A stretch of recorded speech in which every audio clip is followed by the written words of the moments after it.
La chute est vertigineuse. La récolte française de blé tendre cette année, celui qui sert à faire le pain, est estimée à 25 millions de tonnes. C'est 27% de moins que la moyenne sur les 5 dernières années.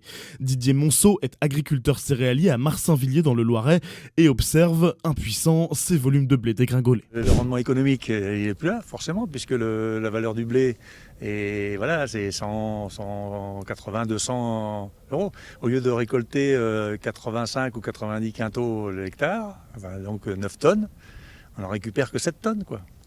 Donc imaginez le bilan économique à la fin. Pour avoir eu les mêmes intrants au départ. On a mis les mêmes produits phytosanitaires, on a mis les mêmes engrais, et le résultat est 20% en dessous, largement 20% en dessous des espérances.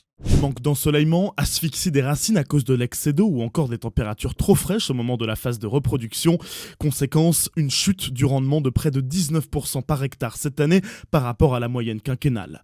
Mais en face, la demande mondiale de blé est faible, la tonne se négocie autour de 220 €, ce qui ne suffit pas à couvrir les coûts de production des céréaliers.